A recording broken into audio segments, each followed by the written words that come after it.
Hey, you've heard of Stonehenge. Of course you have. Big rocks mysteriously mounted in circles on a plain in England by, somebody.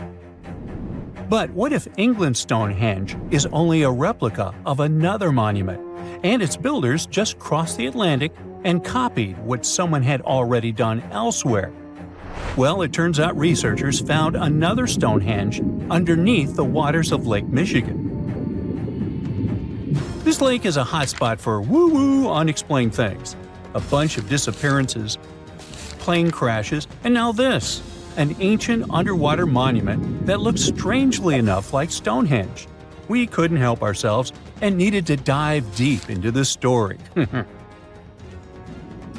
A ring of massive stones, arranged in a way that felt all too familiar.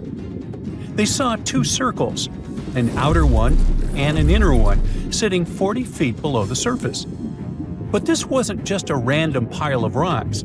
These stones had been placed there, purposefully, by human hands.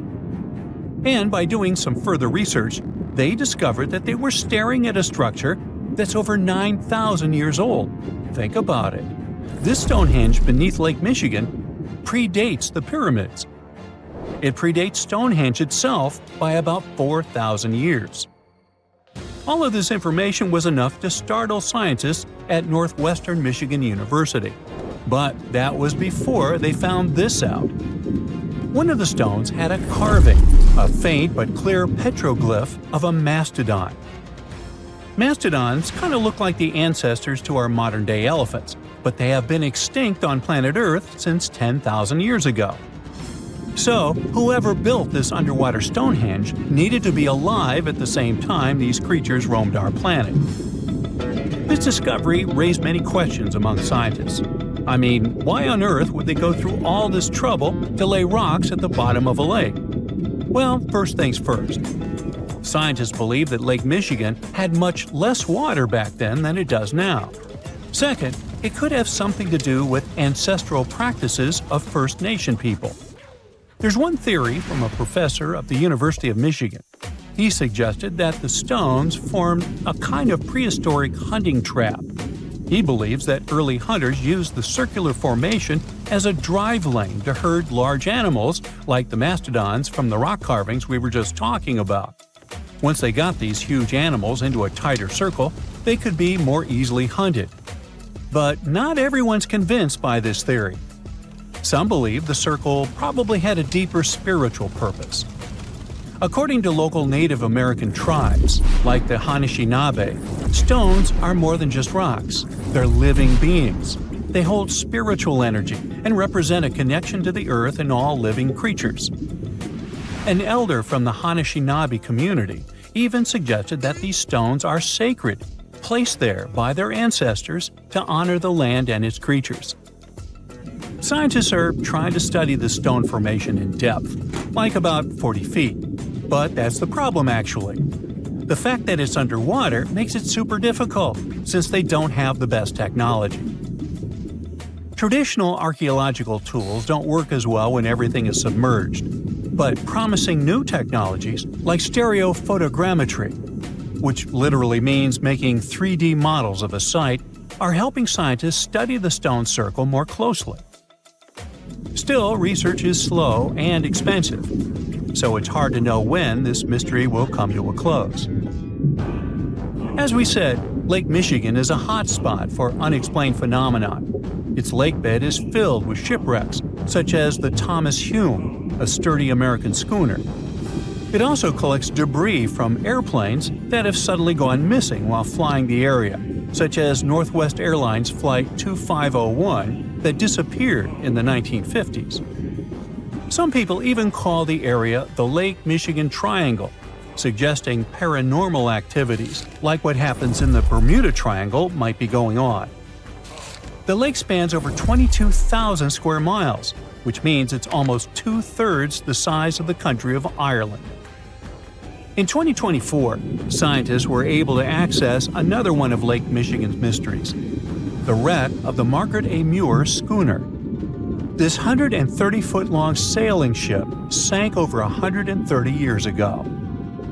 The discovery was announced just recently by the Wisconsin Underwater Archaeological Association, the WUAA, whose team found the shipwreck sitting 50 feet below the surface just off the shores of Algoma, Wisconsin.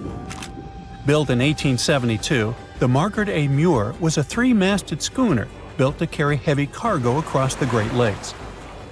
Her final voyage started out as a routine trip. Loaded with bulk salt, the ship left Bay City, Michigan, heading for South Chicago, Illinois. But on September 30th, 1893, things took a bad turn. Just as the Muir approached the town of Annapolis, now known as Algoma, a sudden storm hit. The ship began taking on water fast. The captain of the boat ordered his crew to abandon ship, and thankfully, they all made it to shore safely. For more than a century, the wreck sat undisturbed on the lake bed, its location a mystery. But thanks to a combination of historical research and high-resolution sonar, WUAA searchers finally found her in May of last year. The wreck is remarkably well preserved, with parts of the deck and gear still visible. Well, just a few lakes over to the left, researchers uncovered another impressive thing. At the bottom of Lake Mendota, near Madison, Wisconsin, researchers found 11 ancient canoes. They believe the oldest of the canoes dates all the way back to 2500 BCE. Now, if you don't get why that's important, it's because you're thinking with today's head. If in a classic Midwest highway you see a bunch of pickups, then back in the ancient days you see only canoes. They were the main mode of transportation for indigenous cultures. They were used to fish in deep waters, trade goods, and travel long distances. The reason why scientists were so excited with this discovery is because they had never found any proof of what canoes were being used for in this region back then. And to understand the local cultures that inhabited the area during this time period, they needed to have some information on that. This exciting discovery was announced by the Wisconsin Historical Society in May 2024. The first canoe, which they believe is around 1,200 years old, was pulled from the lake in 2021. Then a second one was dug up in 2022. And now divers have found at least 11 more canoes along what would have been an ancient shoreline, long since submerged. One theory is that these canoes were intentionally sunk to keep them from freezing or warping in winter. It's possible people stored them in the same spot for generations. Or maybe this is just a small part of a much bigger settlement. Historians do believe there could be an ancient village hidden under the water of the lake. Divers have already found stone tools, like net sinkers used for fishing, but the village itself hasn't been located yet. Truth is, while the Great Lakes often steal all the thunder, scientists point out that smaller lakes like Mendota have stories too.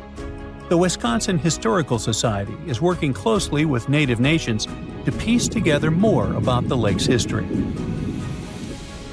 You'll need to believe me when I say there is a third Stonehenge, all the way under the waters of Lake Constance, Switzerland.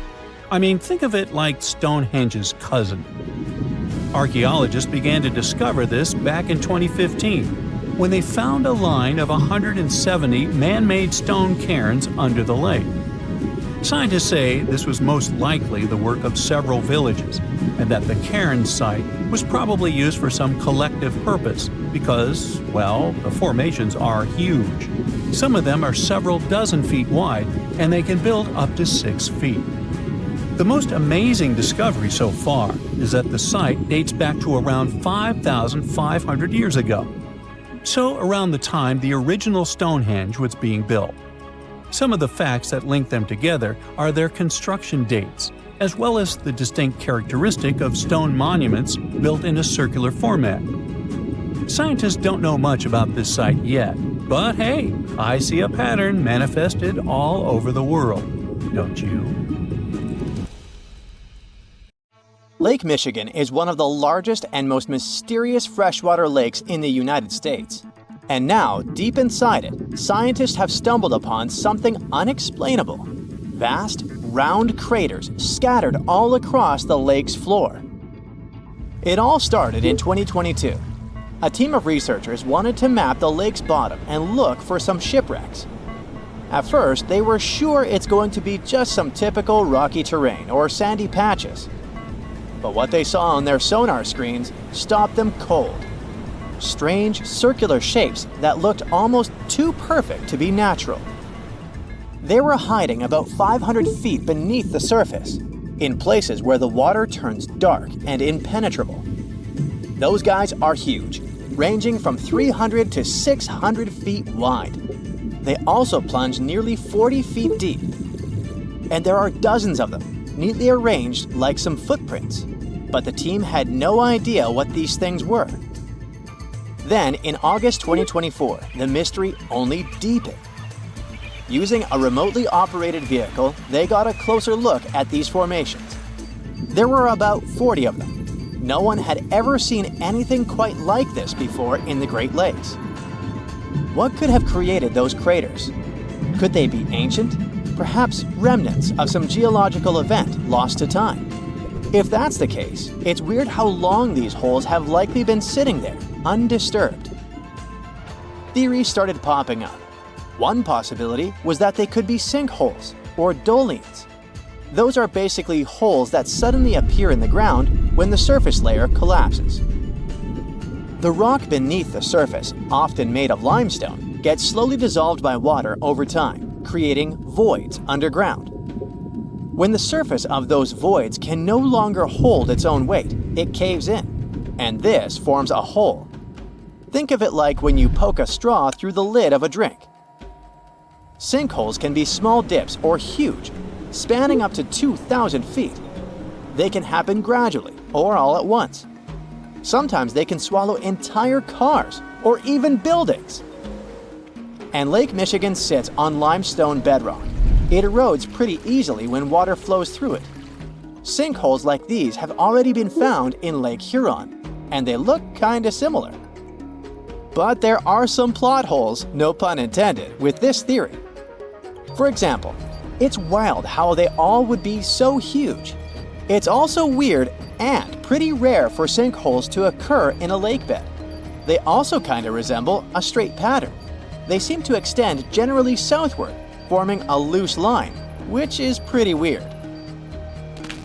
If these are sinkholes, then they're definitely not playing the usual geological rules. Though it might be some new, unusual process at play beneath the lake's surface that we haven't discovered yet. There's another theory though: glaciers. Glaciers are wild rivers of ice. They covered much of the Earth during the last ice age, and they're incredibly powerful. While they might move slowly, sometimes only a few inches per day, they have such immense weight that they can reshape entire landscapes over thousands of years. Glaciers can grind and scoop the land beneath them. They're basically like colossal bulldozers. Their weight, combined with the slow but steady movement, grounds down everything beneath them: rocks, soil, even bedrock. This can create deep gouges in the Earth's surface, called glacial troughs. During the last ice age, there were lots of glaciers all over the northern US, including the Great Lakes region. If they moved across what is now Lake Michigan, they could have carved out these deep holes. Glaciers often move in a pretty straight path. As they move, they cause terrain to erode, but the resulting erosion varies based on terrain. Sometimes there are places where the bedrock is softer or fractured, and these places are more easily carved and crushed by the glacier. That could explain why some holes could be bigger and deeper than others. Harder bedrock is less affected.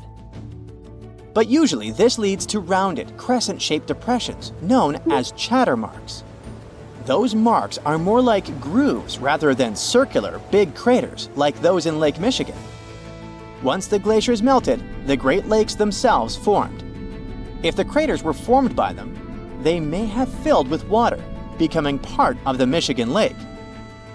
Though this theory is more like a speculation, so we need more evidence. But there's another layer to this mystery. The craters are not just curious geological formations. They actually may hold valuable clues about early life on Earth.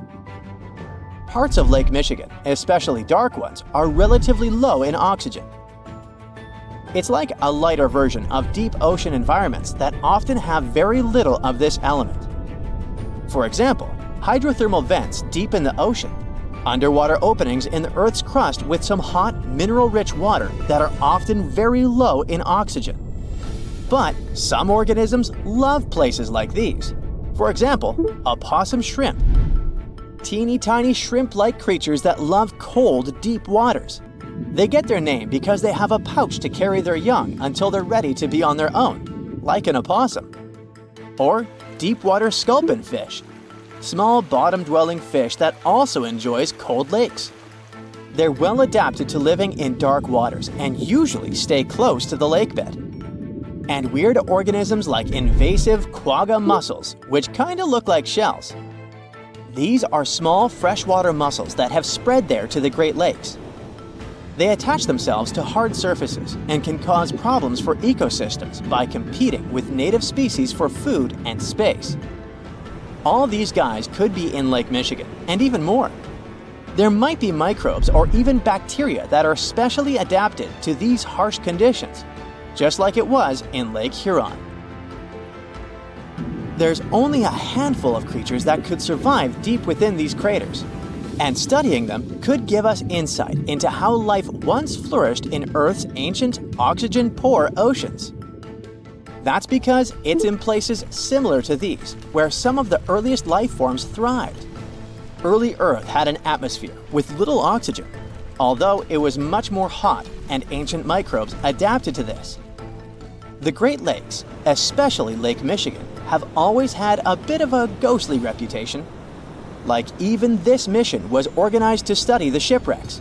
There were about 6,000 of them in the Great Lakes. Many of these wrecks are still sitting on the lake beds, preserved by the cold, fresh waters.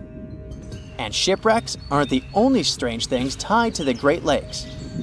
Over the years, there have been stories of unexplained disappearances. Boats and even planes have vanished without a trace. The lakes, often calm on the surface, can suddenly turn dangerous with unpredictable storms and massive waves, leading to these mysterious events.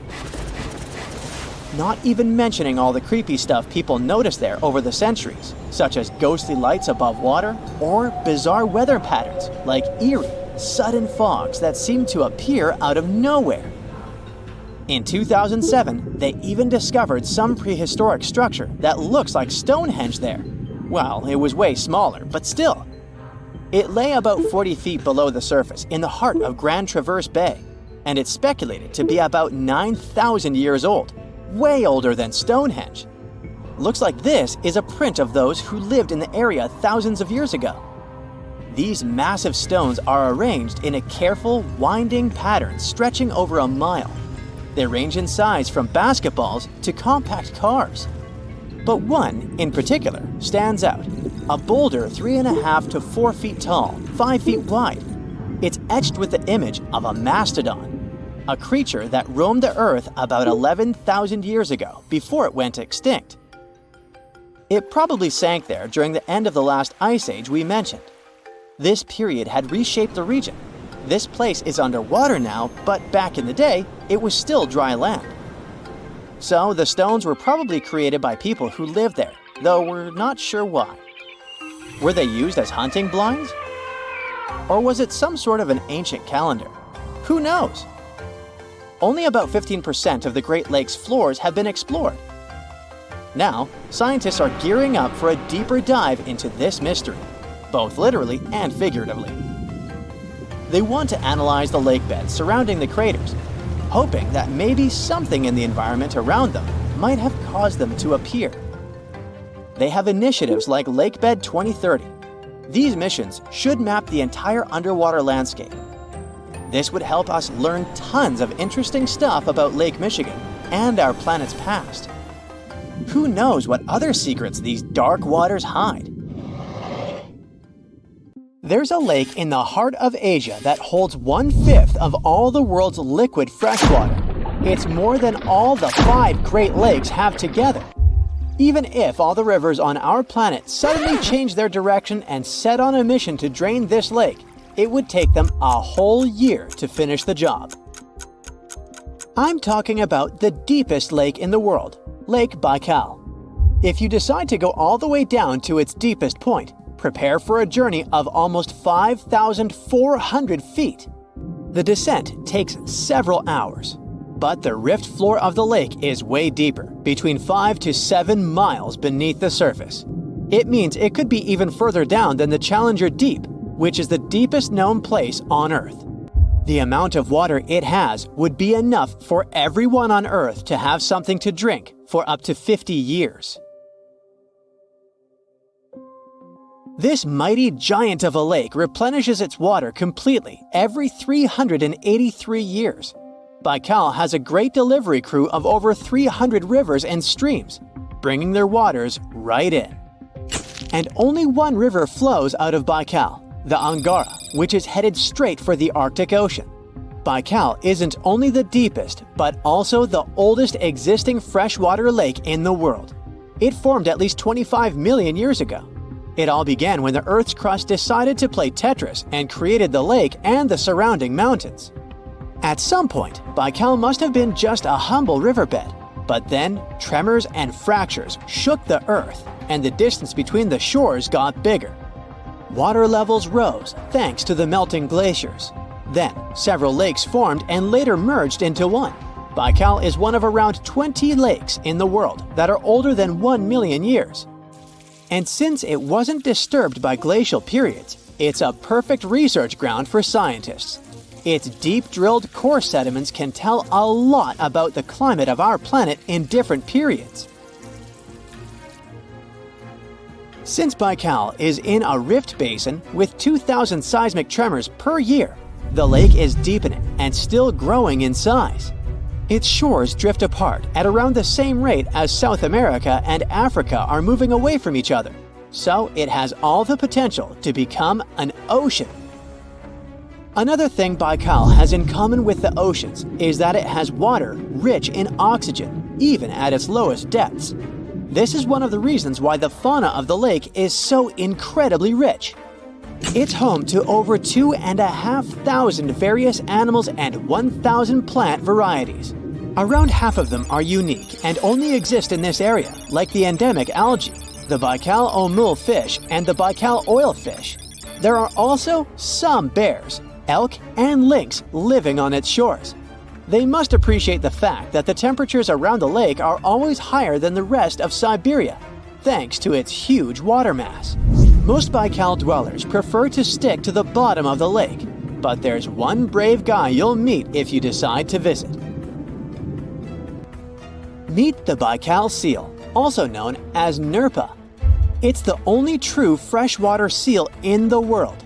Nerpa's eyes are so cute it nearly landed the part of Puss in Boots in Shrek. Nerpa in Boots sounds good to me. These huge eyes are there to help them follow their favorite pelagic fish underwater. There are other seal kinds that can handle freshwater or use it to breathe, but these cuties spend their entire lives in it. But wait, how did seals, which are supposed to be oceanic creatures, end up in a lake miles and miles away from the sea?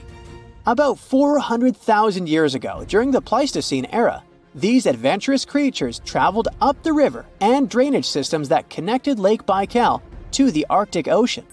The ringed seal that still lives in the Arctic is believed to be the Baikal seal's closest ancestor.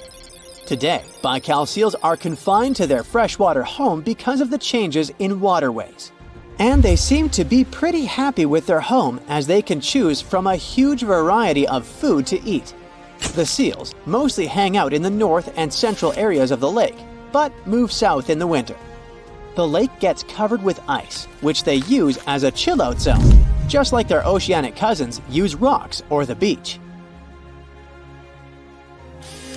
Since at least 1969, Lake Baikal has had some mysterious ice rings pop up randomly here and there. At some point, they got so big that the astronauts even spotted them from space. The rings usually appear in late April, but can be there in January or May. Scientists couldn't crack the code on how these rings form for a while. They had all sorts of theories, and the most popular involved methane gas bubbles from the lake's depths. But then, scientists noticed that some of the rings were in shallower waters, where gas emissions don't happen. So, an international team of scientists decided to solve the mystery. They traveled to Lake Baikal, drilled holes in the ice, and dropped sensors into the water. In 2016, when they started the research, they heard that 2 vans had gotten stuck in the mysterious ice rings. Once they had analyzed the data from the sensors, it turned out that the secret behind the rings was warm eddies flowing clockwise under its ice cover. The currents were less intense in the center of the eddies, so the ice above them was thicker at the edges. The waters of the lake are so clear that you can see some extremely deep parts up to over 130 feet down. This is thanks to the surrounding mountains that send off melting ice right in. Plankton that live in the lake also helps clean the floating debris. When this crystal clear water freezes, it forms an unusually thick and see-through layer of ice. The wind likes to play sculptor on Baikal and creates one-of-a-kind pieces of art here. It picks up water, which, of course, freezes into the most unusual designs. Frozen bubbles and icicles you've never seen before. The location and geography of the lakes and the cycles of melting and refreezing create the perfect conditions for this ice workshop. And you can even see rocks that seem to be floating. The bottom of the rock freezes to the surface of the ice. Then, the strong winds wear away the surroundings, leaving a perfect pedestal for the rock. If you think the floating rocks look eerie, how about Baikal's version of the Loch Ness Monster? The local Buryat people have a legend about the water dragon master that lives in the lake. A dragon is believed to be the most powerful creature living on Earth in Asian mythology. They believe there are 4 dragons living in the 4 seas, each responsible for one of the cardinal directions. Baikal is the North Sea in this story. The image of this dragon is supposedly etched in ancient petroglyphs on the cliffs of Baikal. There's also a hefty stone slab that looks like a monument dated back to somewhere between the 3rd and the 9th century BCE, depicting a mysterious water monster. Imagine the stories this stone could tell, echoing the whispers of a bygone era and leaving us to unravel the enigma of the Baikal cliffs. The legend says that a local warrior was chasing the dragon. He finally reached the largest Baikal island of Alkan. He was ready to face and defeat the dragon, but the beast turned into a beautiful girl, and they got married. That's one unusual twist to a classic defeat the dragon and take the girl story. So, local legends describe that dragon as a giant sturgeon with an almost gator-like snout and armored body. In reality, the mythical monster must be one of the many huge fish living in the lake. They can afford to grow to several feet in length thanks to the high levels of oxygen in the water. Beluga sturgeon can weigh several thousands of pounds, lives up to 50 or 60 years, and never stops growing. Let's check out one interesting town surrounded by mountains and woods in upstate New York. This place sits right on a big lake, and the city is called Lake George. People like to come here to go fishing, boating, and take up other water activities. You can meet many fishers, athletes, and a screaming man standing by the shore. Lake George is one of the most popular places in the northern part. Wait a minute, what? A screaming man? What does it mean? Yeah, people come to the shore, look towards the lake and the mountains, and just scream loudly. It looks pretty weird from the outside. Here's a young guy screaming, then he leaves, and a girl stands in his place. She starts screaming too, and then she offers you to do the same. Okay, you come to the spot where she was standing, turn towards the water, and shout. Wow! The sound of your voice echoes back to you. You hear yourself as if the sound wave passed through a giant megaphone. Your scream sounds distorted. It's unbelievable. You get closer to the shore and start screaming again. But this time, the magic is gone. You hear your usual scream. You return to that point, and here's the sound of your cry rising to you again with an echo. But how does this happen? Look where you're standing, the girl tells you. You're standing on a round concrete platform with an engraved image of a compass. right on the compass, you see a blue map of the lake. In the center of this pattern, 2 compass lines intersect and form the X symbol. Anyone who stays in this exact spot and shouts towards the lake will hear an incredible echo of their voice. It's as if your scream is coming back to you from another dimension.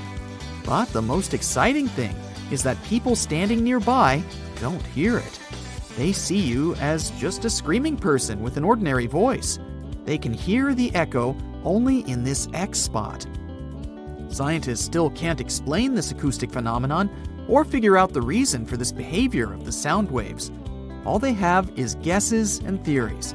The concrete platform is surrounded by a small curved wall from the lakeside. Some people think that your voice resonates from this wall and creates this sound effect. Many places have similar semicircular walls, but they can't play such an acoustics trick. Another theory says that mountains and water somehow create the echo effect. There's also an old legend according to which a magical creature appeared at this spot. It shouted towards the water, and its wisdom has echoed throughout the lake ever since. I still think the sound resonates from the wall, but let's move on. We have more places to go. The next incredible location we're going to drop by is in California. Welcome to Lake Berryessa. Just stand on the shore and watch. Everything seems normal. Beautiful nature, clean, calm water. But there's a huge deep hole in this lake into which millions of cubic feet of water are pouring per second. But don't worry. This is not a natural anomaly or a tunnel to the underworld. It's the glory hole, and people created it. Lake Berryessa is in the area where the farming town of Monticello used to stand. In the last century, people built a dam next to the lake. During the rains, the water level rose and overflowed beyond the edges of the dam. To solve this problem, engineers built a vast hole. To give you an idea of how vast it is, imagine an ant standing on the edge of your bathtub with water flowing through the drain hole. The glory hole is as big for you as the drain hole would be for the ant. The water goes through a long horizontal tunnel and enters the nearest bay. The glory hole is a local attraction and a popular place for tourists.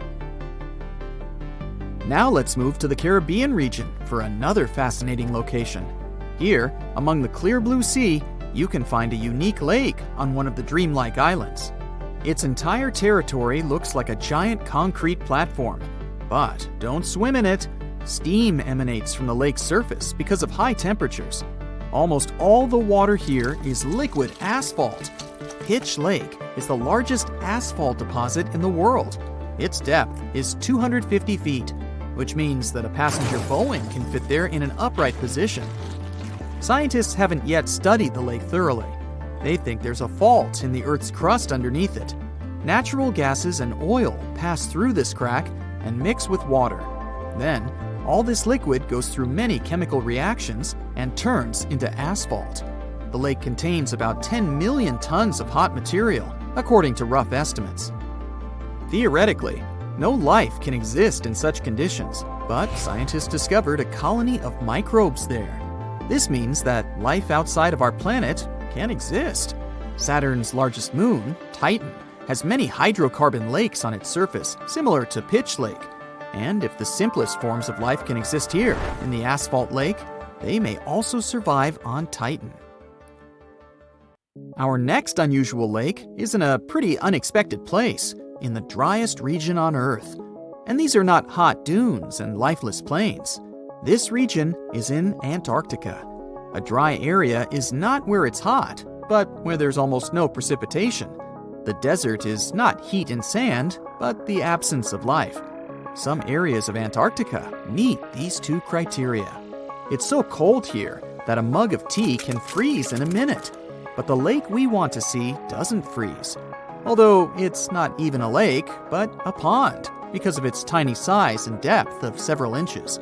It resembles a large puddle of icy water. It doesn't freeze because Don Juan Pond is one of the saltiest reservoirs on the planet. Salt prevents water from turning into ice. But the most interesting thing is the lake's origin. Scientists still don't know how it appeared here. Our next stop is in the southern part of Tunisia. In 2014, a strange lake appeared out of nowhere, right in the middle of the desert. No one knows when the lake was born, since this part of the region is sparsely populated, and people don't live in the area around the lake. Shepherds passing by were the first to have noticed the lake. They told the locals about it. A few hours later, hundreds of people came to the place to swim in the clear, cool water. The lake became a popular place, but after a few days, something strange happened. The water turned dark green. The locals didn't care about this and continued to bathe in the lake. But when scientists and geologists arrived at the place, they immediately declared that the water was dangerous. They said the lake was stagnating. It didn't refresh itself from underground streams, and the rains didn't feed it either. The water became moldy and dirty, and then turned green. The lake contained algae and a lot of harmful bacteria dangerous to the human body. Scientists also found out that the land in this region had phosphate deposits. This substance can decay and become radioactive. But the locals didn't take the scientists' words seriously. Just imagine that you're wandering in the desert under the scorching sun and notice a cool green lake. Few people will refuse to jump in there. The origin of this lake remains a mystery. Some experts think that heavy rains have filled a hole in the ground with water. Water has probably accumulated in the shadow of rocks surrounding the canyon. But another, more frightening theory says that an earthquake formed the lake. The seismic activity must have torn the Earth's crust above the water table. Then, underground springs spilled out of the depths and filled this crevice. This means that all the water that came here can pour back out. Imagine pulling the plug out of the drain hole in a bathtub. Any small earthquake can make the lake's plug fly out. In this case, the gap can take all the water back underground. So let's hope there won't be any swimmers in the lake at that moment. The tranquil-looking Lake Manoun in Cameroon is one real trickster. At first, it may seem calm and peaceful, but this lake is like a fiery volcano waiting to erupt at any moment. And it doesn't even have the decency to give any warning signs. Its last outburst was way back in 1984, which caused a bang that left everyone in awe. It's like the lake's got a soda can mechanism down there, or in technical terms, it experiences a limnic eruption. This rare phenomenon happens when gas from deep under the water suddenly erupts. Certain things have to happen prior for it to occur though. There are some things you can look out for if you feel worried. For starters, if the vegetation around a lake looks a bit flattened, it might have previously experienced a limnic eruption. That's because the water can pop up with a lot of pressure and overflow. The water being a bit warmer all of a sudden can also mean you need to head to safety. There's this lake in Kazakhstan that looks like a total disaster on the surface, with empty tree trunks sticking out of the water. Not cute. But if you're feeling daring and want to take a swim, you'll be transported to a whole new world. Its story goes back to the year 1911, when there was a landslide that filled the valley with rainwater, completely submerging a local forest. As mesmerizing as it might sound, it's no easy task to dive in. The water is freezing, and all the algae, plants, and submerged trees make it a risky obstacle course. Have you heard about this scorching lake on the sunny Caribbean island of Dominica? The water around the edges is at a sweltering 180 to 197 degrees Fahrenheit. No wonder no one has the guts to measure the middle. It's that hot. Sure, the heat may go down once in a while, but who knows when those waters will start boiling again? Plus, this place is full of nasty gases like carbon dioxide. Because of them, let's just say it doesn't exactly smell like roses, more like rotten eggs. So unless you want to end up looking like a boiled lobster, I suggest you stay away from these waters. If you're planning a trip to Tanzania, you might want to think twice before diving into Natron Lake. Sure, it's got a beautiful reddish hue, but that's thanks to some bacteria that call this lake home. And don't even get me started on the pH levels. They're so high they might even strip the color off your swimsuit. But hey, at least the flamingos like it there. Those acid-loving birds are living their best lives in a group with 2.5 million of their closest feathered friends. How come these birds manage to thrive there, you might wonder? Well, no predators means no stress, which equals easy breeding. They also love feasting on that fancy bacteria, which makes the water all pink. You may think that Belize's Great Blue Hole is just calling out to you with its stunning blue hues and close proximity to land. But hold your flippers, because there's a catch. Sure, it's about 900 feet across and 300 feet deep, but lurking beneath the surface is a confusing pattern of tunnels filled with coral and wildlife. It's like finding your way through a maze at a theme park, but with more fish. And as if that wasn't tricky enough, the deeper you go, the fewer creatures you'll encounter. Why, you ask? Well, it turns out that there's a sneaky layer of hydrogen sulfide that covers the entire width of the hole, depriving any living creature of oxygen. Plan on heading to the Devil's Kettle waterfall in Minnesota? This one won't necessarily be dangerous for you, but you might end up losing some of your stuff out there if you don't pay attention. That's because this waterfall experiences a phenomenon that's a real head-scratcher for geologists. One part of the waterfall flows normally, while the other part disappears into a big ol' hole. And get this, not even ping pong balls can make it out. Scientists decided to investigate, and they went all out, even using GPS trackers. Initially, they couldn't figure it out until they realized that the hole acts like a giant blender. That water is getting spun around so hard, it's basically obliterating everything in its path. They finally measured the water volume and saw that it was still there, so it was supposed to come back out somewhere. The most likely explanation is that the water is probably re-emerging in the stream located beneath the waterfall. You've surely heard of the Bermuda Triangle. I mean, that's old news. But let me tell you about the Pacific's very own watery trap called the Devil's Sea.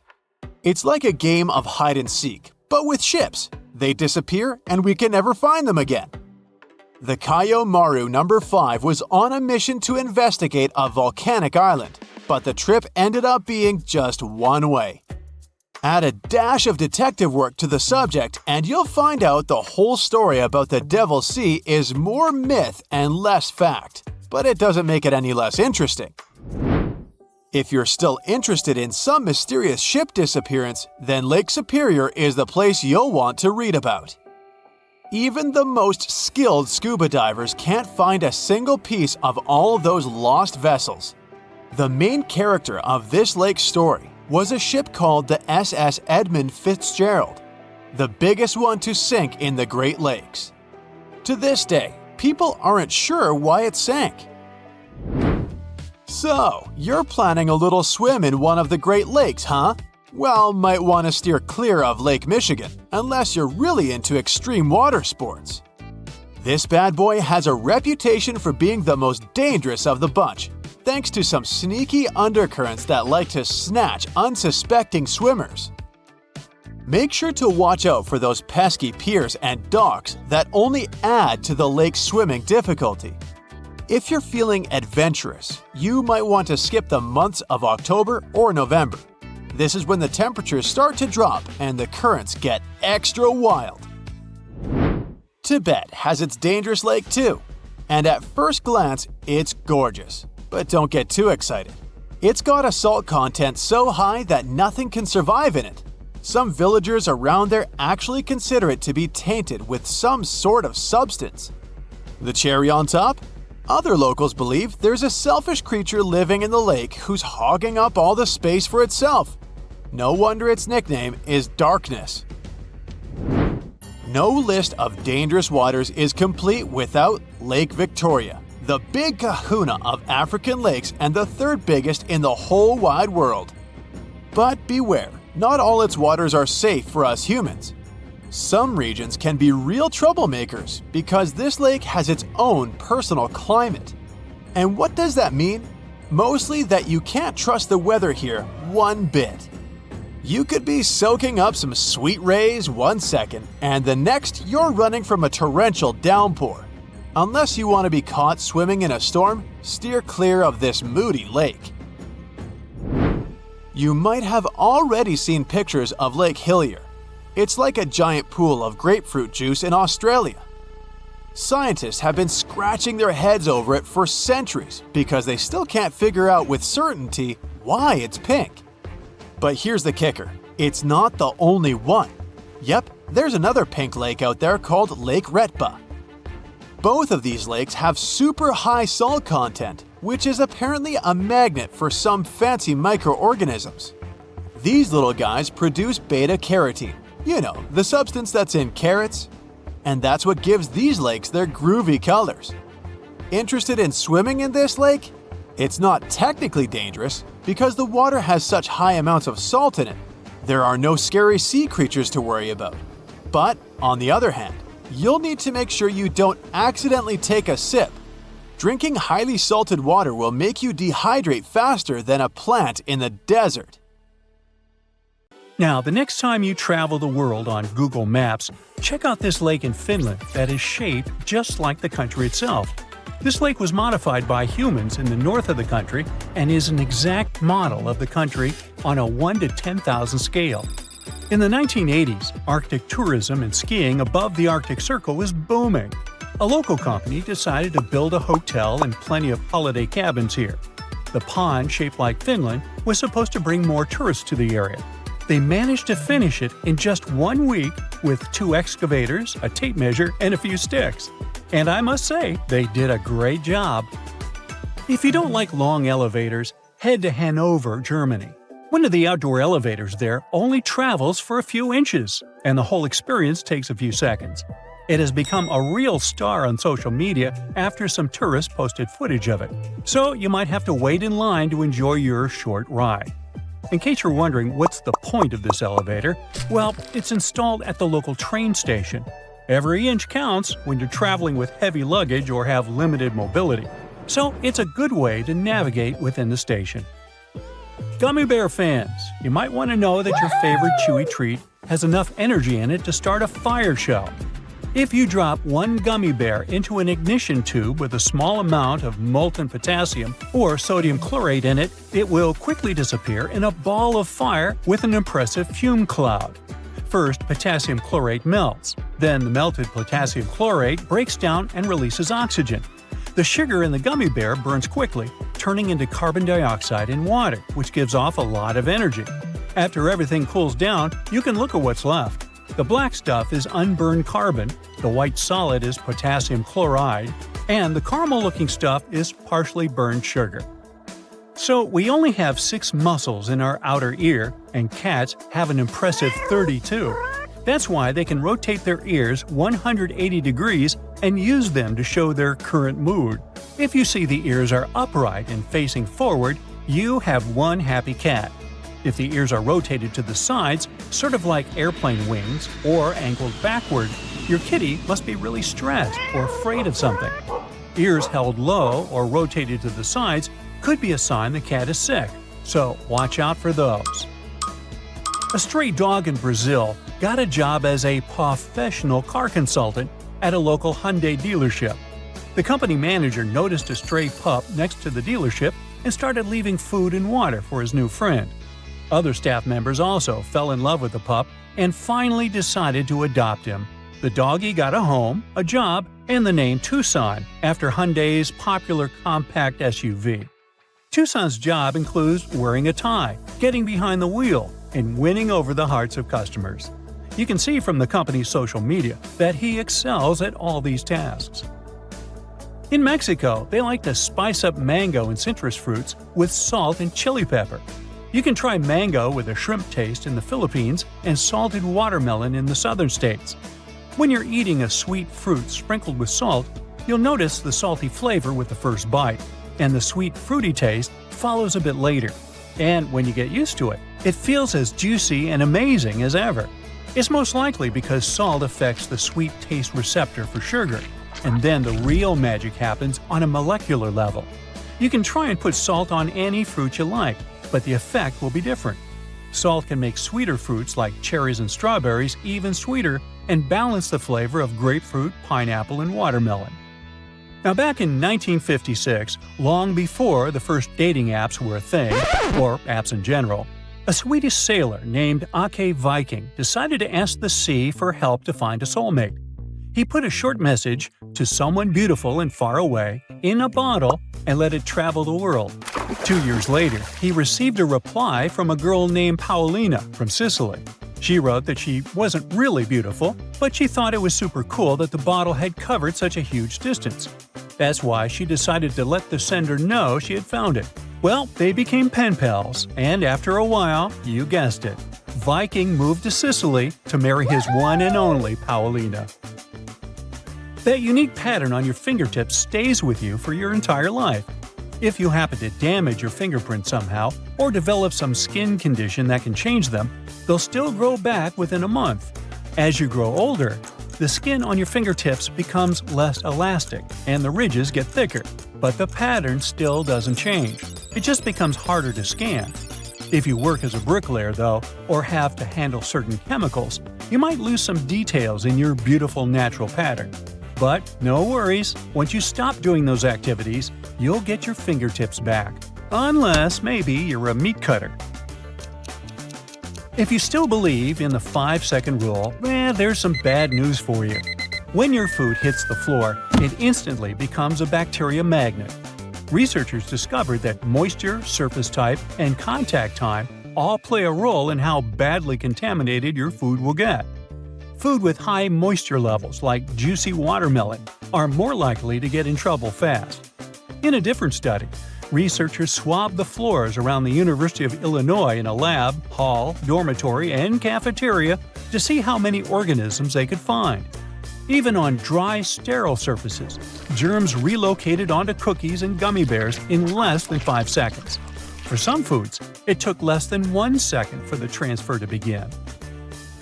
The first Barbie doll was made in 1959, but her great-great-great-grandmother comes from ancient Rome. Archaeologists found some incredible sarcophagi during construction work in Rome in the 19th century. One of those had a 9-inch-long doll next to its owner. The head and body were made from a single piece of ivory. Its arms and legs were separate and connected with a clever nail mechanism, allowing them to move. Its face was so detailed that it looked like a tiny portrait. The doll even wore a tiny gold ring with a key on its finger and had a small ivory box full of jewels, tiny mirrors, bone combs, and the remnants of accessories. But Ken was nowhere to be found. In case you're looking for a new job and you love to cuddle, there might be an opening for you. As weird as it sounds, a professional snuggler is a real job. There are several companies that provide cuddling services and look for staff members who are ready to give hugs and snuggles and listen and support people who really need it. Now, anyone can give hugs to others, but you need to be trained in professional cuddling to make money out of it. You will need to learn to set boundaries with your future clients without hurting their feelings and to mentally care for others without giving away too much of your own personality. Famous scientist Nikola Tesla knew that the whole world would go wireless back in 1900. He mentioned that devices no larger than a watch would be able to transfer signals precisely. Back then, it was a revolutionary idea the scientist got while conducting experiments at one of his labs. Tesla was so confident about the success of his idea that he even convinced famous banker J.P. Morgan to invest money in his project. The World Wireless System involved a tower shaped like a mushroom on the shores of Long Island.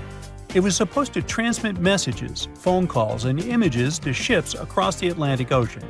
Sadly, because of financial issues, the tower was never finished. Oh well, it all turned out now, didn't it? Stonehenge wasn't a witchy monument to travel through time. It was actually constructed as a hope to build a different future. Recent research just found out that the monument was probably raised as an attempt to reunite the Britons during a period of big division. The thread of this story lies on the altar stone. the monument's most iconic rock.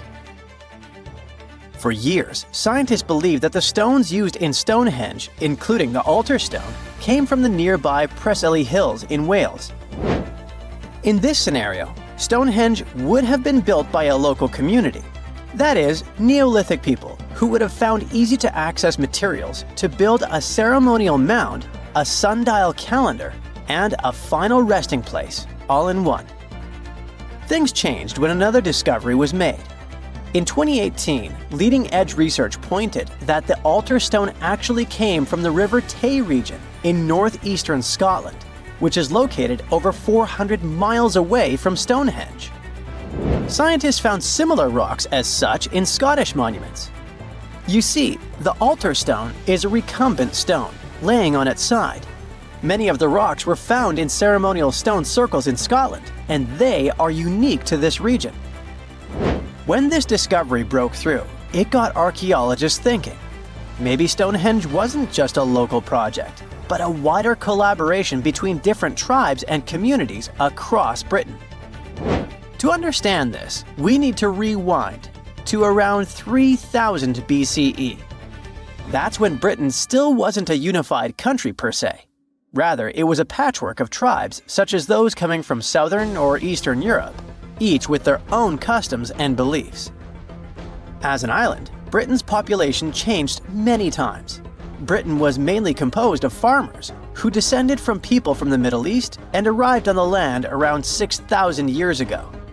This group thrived in the area until 2500 BCE, when another group coming from the regions of the Netherlands and Germany started to appear. These ones, also known as the Beaker people, were responsible for the large population turnover that Britain experienced during the Neolithic period and the years that followed. The Beakers were called so because of a specific type of pottery they used to make and bury their loved ones with after their passing. It's possible that the original dwellers of the land didn't like it that their land was being repopulated. And what researchers suggest is that Stonehenge was this attempt to reunite the original Neolithic farmer population and regain some type of identity control over their land. They would have invested a lot of time and energy in bringing the altar stone all the way down from Scotland, without the help of wheel technology, for example. You see, the wheel had already been invented in Lower Mesopotamia, but since there was no Wi-Fi at the time, the Brits weren't aware of this technology until much later on. This whole territorial crisis could have driven locals to use their resources to move the altar stone to Salisbury Plain in England, in order to reunify the land. You see, Stonehenge wasn't built in one go. Its history dates to around 3000 BCE. That's when the monument was just a circular ditch and bank, known as a henge. Inside, they placed wooden posts and possibly totem-like carvings. This version of Stonehenge wasn't about rocks yet. It was more of a ritualistic place and possibly a final resting place. They found several cremation pits from this period, making it the oldest resting place in all of Britain. It was only around 2600 BCE that the blue stones came around. The naming might be a bit misleading since they're not literally blue rocks. They have a bluish tinge to them when they're freshly broken, hence the name. These smaller rocks probably came from the Preseli Hills in southwest Wales, which is about 150 miles away from Stonehenge. Some researchers say that the ancient ones believed that blue stones had healing qualities. So we can maybe guess why they went through all of the trouble to move them from Wales to Salisbury Plains, huh? A little bit later than that, circa 2500, that's when we start having the Stonehenge we know and love today. That's when the sarsen stones started to arrive. The sarsens are Stonehenge's huge stones. I mean, each sarsen can weigh around 25 tons. That's as much as 3 African elephants stacked together. The sarsens make that iconic outer ring circle. Supposedly, that's also when the altar stone was moved from Scotland directly to the heart of Stonehenge. The altar stone is the largest of the blue stones used to build Stonehenge. Today, The altar stone lies recumbent at the foot of the largest trilithon of the monument. In case you don't know, the trilithons are the horizontal stones used to form those famous arches we see today. And here's where the story takes a twist. For nearly a century, scientists believed that the altar stone came from the same area as the Blue Stones, the Preseli Hills in Wales. It made sense back then. If you're already hauling stones from Wales, why not grab a special one to be the so-called altar? Except that theory started crumbling in 2018, when a team of researchers decided to dig deeper.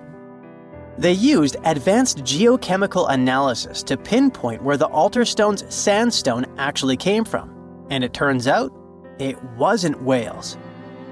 Instead, the results pointed north, specifically to the Orcadian Basin in northeastern Scotland, 400 miles from Stonehenge. This revelation changed the whole script of Stonehenge's story. How would they move the rocks, you may ask? Well, there's an old theory known as the ice road that suggests that the rocks were moved by natural icy pathways that formed during the winter. This way, they could slide the rocks down all the way to Stonehenge. But hey, if we're talking about a distance of over 100 miles, that's not too realistic.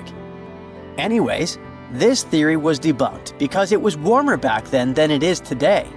There's also the river theory that suggests that the rocks were floating along the river from the quarry to the site. But if we're talking about sarsen rocks, they're too heavy to float. So there goes this theory. What we're saying is, no one knows how the rocks were moved. Another interesting info came from all the research done in Stonehenge. A recent laser survey of the stones revealed the different stone working methods used and has shown that some parts of the monument were more carefully finished than others. In particular, the northeast side and the inner faces of the central trilithons were finely dressed. FYI, a trilithon is one of Stonehenge's most famous shapes. It's when two huge monoliths receive a third one on top of them, connecting the two together. This fancy word is just Greek for having three stones. But anyway, the bigger question, and maybe why Stonehenge is so famous, is why it was built in the first place. You see, Stonehenge's entire layout seems to have been carefully planned to align with the movements of the sun. The monument's architecture is particularly attuned to the solstices, the shortest and longest days of the year. During the summer solstice, the sun rises perfectly in line with the heel stone, casting light straight into the heart of the stone circle. A spectacular, almost magical sight that surely wowed its ancient audience. But it's the midwinter solstice that seems to hold a special connection to the altar stone. As the sun sets on that day, its light aligns with the altar stone at the center of Stonehenge. To the builders of Stonehenge, this alignment may have symbolized more than just celestial precision. It likely carried profound ancestral and spiritual significance. The altar stone, illuminated by the setting sun, could have been seen as a bridge between worlds, connecting the living with their ancestors, the earth with the cosmos, and the present with the eternal. In a world without calendars, clocks, or weather apps, the solstices were everything. They marked the rhythm of life, guiding agricultural cycles and spiritual rituals alike. So Stonehenge wasn't just about the stones or the people who built it, but perhaps a way to honor their ancestral roots in an ever-changing world. Recently, scientists made an astonishing discovery that might solve Stonehenge's mystery. They found something hidden deep within the DNA of Stonehenge's sarsen rocks, the huge monolithic ones, and it might reveal why our Neolithic ancestors designed and built this thing in the first place. Over the years, scientists have been scratching their heads, trying to figure out where the huge sarsen rocks came from. For years, they believed they came from a quarry just 15 miles away from the site, known as Marlborough Downs. At this site, they found similar minerals to the ones that make up the sarsen rocks. But it turned out there was more to this story than they thought. The understanding of how Stonehenge was built is always changing. Scientists need to really travel back in time to uncover its mysteries. Where did the rocks come from? How were they carried? Why was the site built? You see, the Stonehenge site, located at Salisbury Plain in England, is made up of two main types of stone. There are the super heavy sarsens and the lighter and smaller bluestones. The sarsens each weigh about 25 tons. That's as much as 3 African elephants stacked together. The heaviest sarsen stone, called the heel stone, weighs 30 tons all by itself. Together, the sarsens make that iconic outer ring circle. Inside that circle, that's where you'll find the bluestones. The naming might seem a bit misleading since they're not really blue. They have a bluish tinge to them when they are freshly broken, hence the name. These smaller rocks probably came from the Preseli Hills in southwest Wales, which is about 150 miles away from Stonehenge. They're a bit lighter than the sarsens, but still pretty heavy. The altar stone, which is classified as a bluestone, is the heaviest one, weighing around 6 tons. Its original location still isn't known for sure.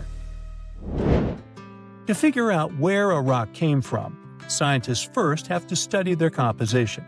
This is like checking the rock's DNA. Then they cross-reference the structure of the rock with minerals in the soil to see if it's a match. Most of the sarsens we see around southern England are actually made of a type of sandstone known as silcrete.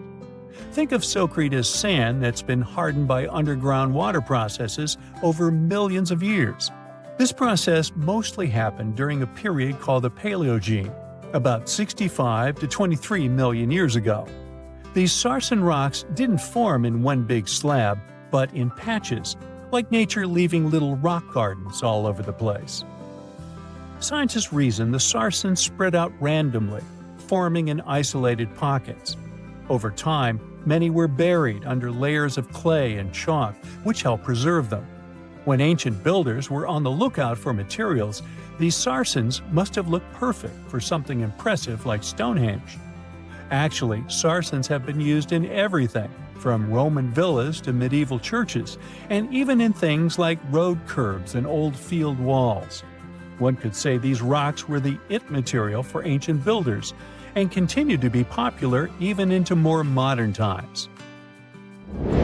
This fact made scientists start wondering that maybe not all sarsen stones that were used to build Stonehenge came from the same place. They've identified sarsen sites all over the UK, in places such as Oxfordshire and Kent. After hundreds of years of studying the sarsens, geologists finally had the right type of technology to determine the origin of the stones. Now, I wish I could tell you that it was some undisclosed location very far away from the site. But, as it turned out, the sarsens were originally from Westwoods, the forest near Stonehenge. A new factor came into play when excavations uncovered empty stone holes, showing that at least 6 bluestone pillars were removed from a Preseli Hills site called Wan Main in prehistory.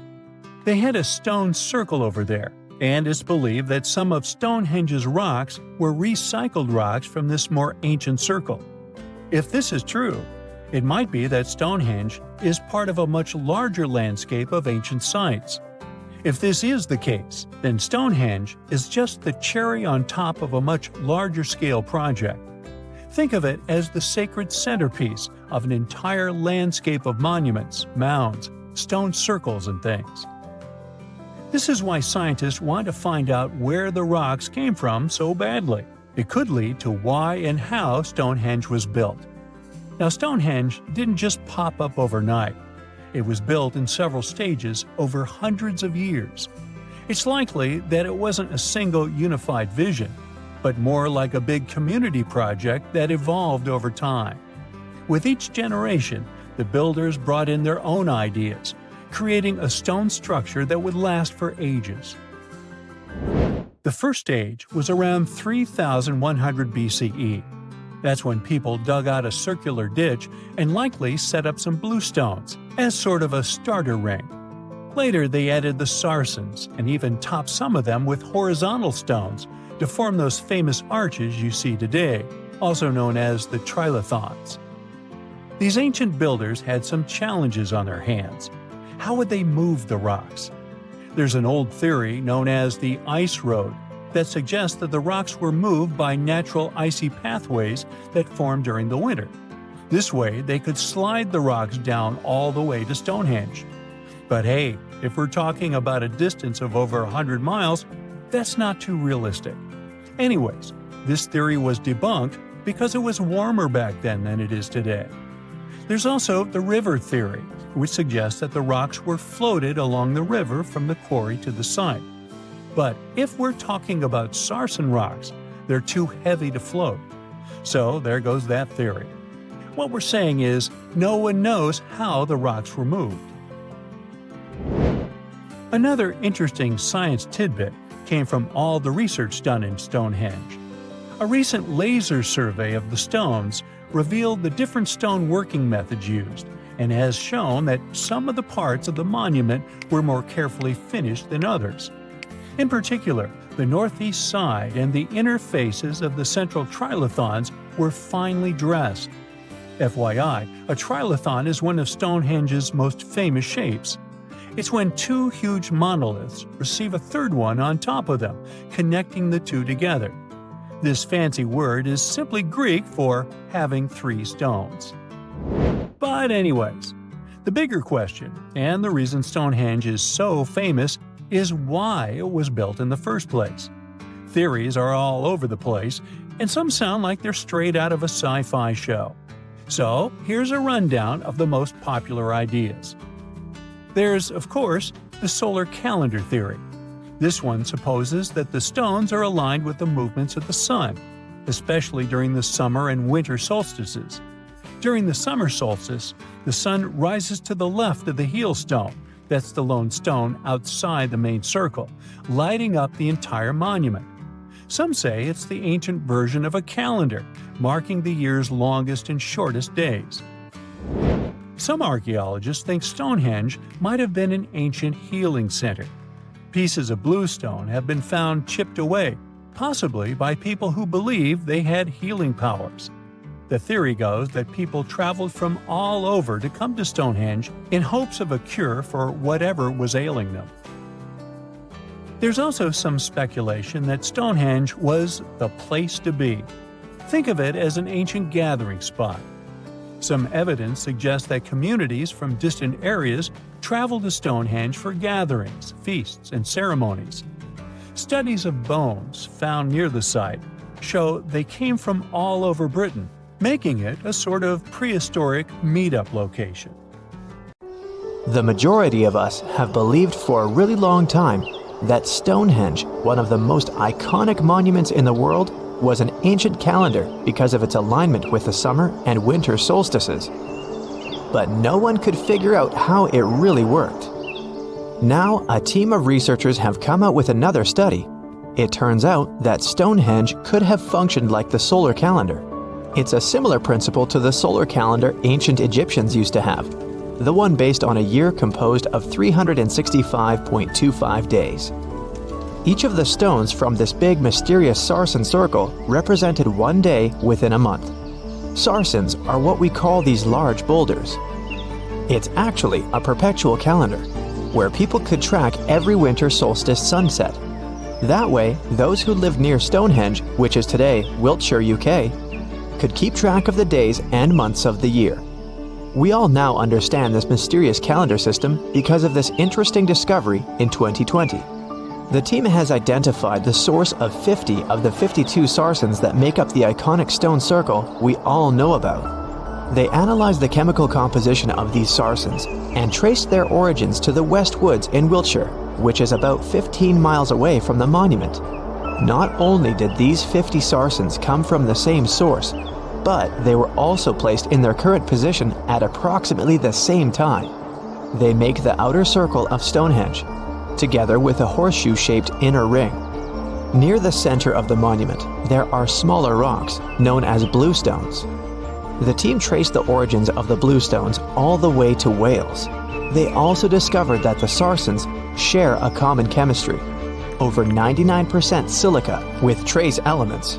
Two Sarsens were different from each other and also different from the main cluster. These Sarsens were arranged in 3 different formations at Stonehenge.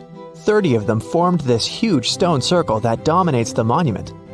4 station stones ended up in a rectangular formation outside the circle, while the rest, located inside the stone circle, were constructed into 5 trilithons. A trilithon is when you have 2 vertical stones with a horizontal lintel at the top.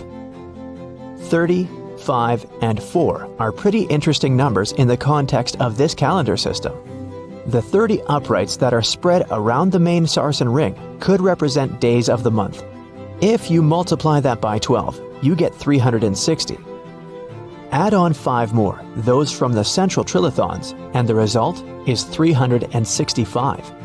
And to really adjust the calendar to match a solar year, you need to add 1 extra leap day for every 4 years, right? The team believes the ancient people used the 4 station stones to keep track of this part. So, in this system, they paired the summer and winter solstice every year with the same pair of stones. Ancient people started building Stonehenge about 5,000 years ago, and it took more than 1,000 years to finish the work. But the Stonehenge you see today is not the complete, original version from the beginning. People have broken and taken away many of its old bluestones and sarsens. The entire structure also changed over time since there were generations and generations, 180 of them to be precise, that passed since the beginning of Stonehenge, who would participate in the building and rebuilding of it. People created Stonehenge in 4 stages. They first built a circular enclosure that stretched over 330 feet, 100 meters, in diameter and went around 56 pits. A high bank flanks the ditch of the enclosure, while there's a low bank on the outside. Some theories even say that this part was some form of a communal cemetery. Later, in the second stage, builders added a horseshoe of Sarsen trilithons. In the third stage, they constructed a ceremonial avenue that was nearly 2 miles long. It possibly traced the path of the bluestones. People moved from the Aubrey holes to the Q&R holes, a double arc that these bluestones have been arranged into. At this stage, builders also reorganized the entrance stones and recut the main enclosure ditch. During the fourth stage, the stones were broken and builders etched carvings into the sarsens. Later, the bluestones ended up being modified again. Builders didn't leave any written records about how they managed to drag these heavy stones to the site and get them to stand so perfectly upright. But there are theories that say their techniques were more closely associated with woodwork than masonry. They made mortise holes and protruding tenons because they wanted to slot these stones together, and they used tongue and groove joints to do that. When they dug the hole for the stones, they placed timber poles at the back of the holes that were used as brace support. Then, they moved the stone into a position and hauled it upward with ropes. They packed rubble into the hole to make sure the stone stayed in place. A pre-industrial farming society put this fascinating monument together using only tools made of stone and bone. Not even the wheel had been invented yet. This unusual formation is also known as ringing rocks. The stones you can see at Stonehenge have some pretty odd acoustic properties. When you strike them, they produce a loud clanging sound. That could be one of the reasons why people bothered to transport them over such a long distance in the first place. In some ancient cultures, people believed that these rocks contained healing powers. It's a really popular location that attracts over 1 million visitors a year. When it first opened to the public, visitors were allowed to walk among the stones. They could even climb on them, as there weren't any restrictions. Until the 19th century, visitors would regularly chip off pieces of the rock to take them home as souvenirs. They would also engrave their initials into the stones. They camped within the circle and dug fire pits, not realizing that the digging pits could seriously undermine the stability of the entire monument. Over time, visitors have encountered more and more restrictions until the monument was finally roped off in 1997 because of the serious erosion of the stones. That means if you want to visit, you can only view it from a distance unless you want to pay extra for the stone circle experience, which can be arranged outside of normal visiting hours. Stonehenge originally had two entrances that led into the enclosure. There was a wide one to the northeast and one that was a bit smaller and located on the southern side. If you look at it today, you can see there are many more gaps. This is mostly because of tracks made later that once crossed the monument. The ground within Stonehenge has been severely disturbed, and it wasn't just about random visitors digging fire pits. There was a group of people who dug a large deep hole within the stone circle in the 17th century because they were looking for treasure. Then there was Charles Darwin, who also did some digging because he was studying earthworms in the area. He wanted to know how these worms could impact objects in the soil over time. He observed how a fallen stone there had sunk deeper into the ground and realized it was happening because of the activities of these tiny creatures who churned through the soil all the time. In 1963, there was a theory that Stonehenge had been built as some sort of computer that predicts solar and lunar eclipses. Later, some proposed it was actually constructed as a monument to ancestors that had passed away. This theory says the permanence of its stones represented the eternal afterlife. The average sarsen you can find there weighs 25 tons, while the biggest one weighs around 30 tons. If you want to get an idea of how massive these stones really are, you can go behind the visitor center in the outdoor gallery to check out a replica sarsen stone. It's a true copy of a freestanding upright from one of the trilithons that are located in the inner horseshoe of the monument.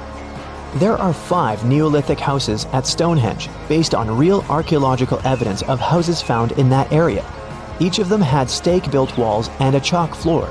Some even had furniture. There was also a lot of trash discovered, which means people in this area used to like celebrations and feasting.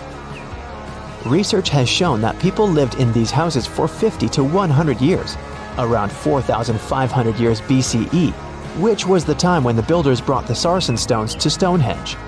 During the time they were building Stonehenge, generations of people went through major changes themselves, from the Stone Age to the early Bronze Age.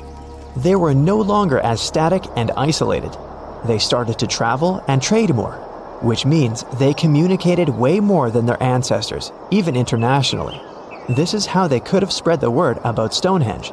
And it's also when the whole mystery and fascination with the monument began. Hey, if you think Stonehenge is one of the oldest stone monuments ever, well, let me introduce you to Göbekli Tepe. Buckle up, we gotta travel to Turkey to meet this really old guy. Yeah, he's too old to travel. Jokes aside, Göbekli Tepe, an archaeological site located in southeastern Turkey that dates back to the Neolithic period, around 10,000 BCE. It's considered to be one of the oldest and most significant archaeological discoveries in recent times. The site consists of a series of circular and rectangular structures made of stone pillars. Yeah, it does look like its younger brother Stonehenge. Some of those pillars are decorated with intricate carvings of animals and other symbols. Now, you maybe wonder, hey, why on earth did they make such a fascinating building? What was its purpose? Sorry, I got no answer for that. The purpose of the site is still unknown, but it is believed to have been a ceremonial center for the ancient people who lived in the area. The discovery of Göbekli Tepe has challenged long-held beliefs about the development of human civilization, as it suggests that complex societies may have emerged much earlier than previously thought. Okay, pack your stuff, our travel's just started. Next destination, Masada.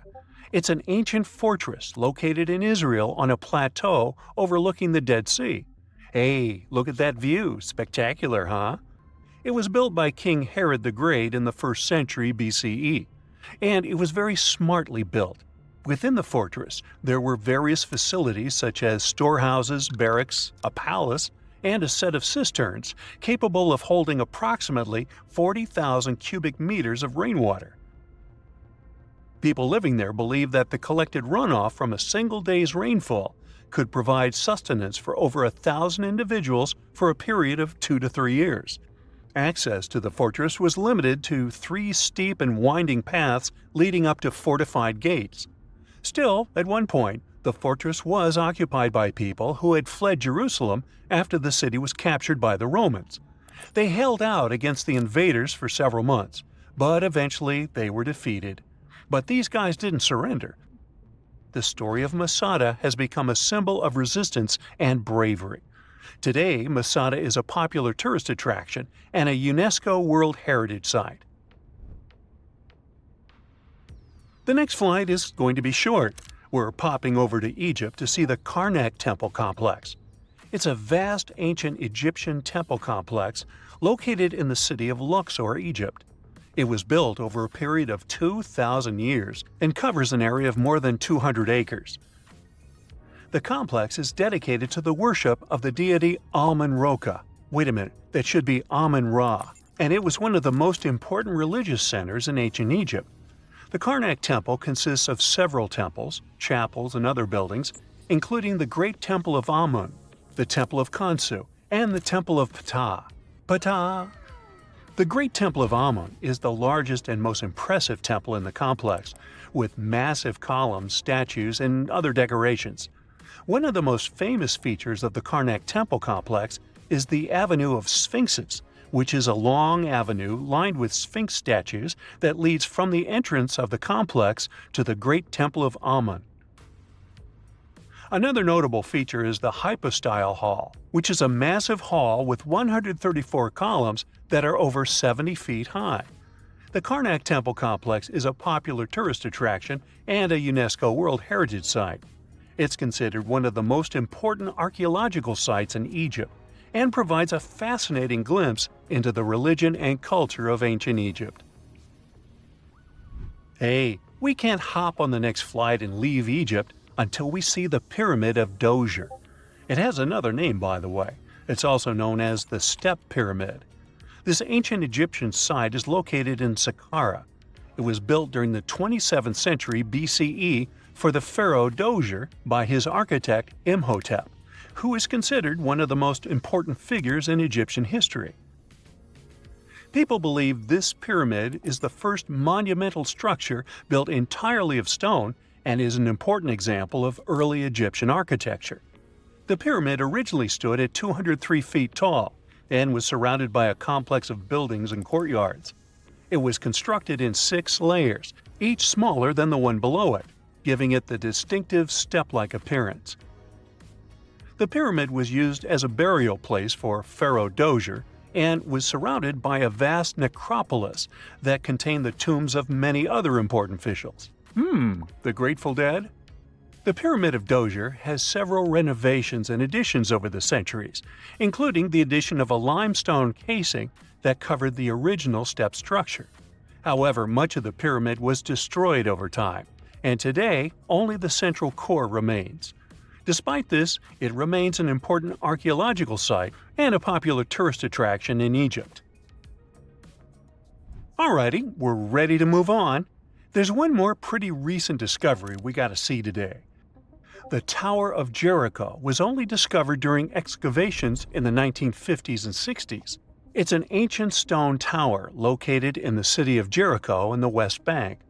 Just like Göbekli Tepe, this one is believed to be one of the oldest stone structures in the world, dating back to approximately 8000 BCE. The tower stands at over 28 feet tall. It's made up of 2 main sections, an inner tower and an outer tower, which are connected by a series of stairs.